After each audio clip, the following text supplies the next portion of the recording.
Hello guys, welcome to our YouTube channel, and today we are going to learn how to log into our Ascension Employee Account.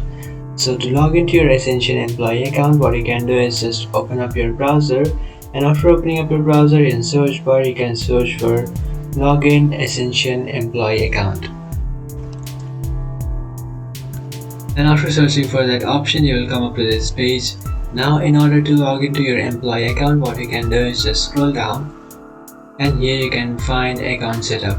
So it is under employee. What you can do is just tap on account setup, and now what you can do is in this page you can register your account. So to register an account, what you can do is just select one of these options, and now to register your account you just have to enter your mail and your date of birth.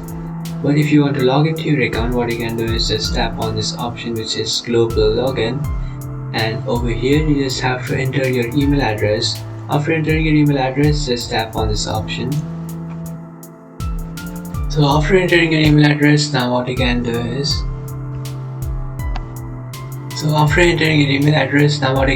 just tap on account login, and after tapping on account login you have to enter your account's password.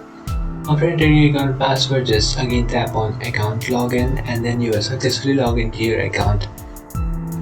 So that's it guys, this is how to log into your Ascension Employee Account. If you find this video helpful, don't forget to like and subscribe to our channel. If you have any doubts, feel free to comment below. Thanks for watching.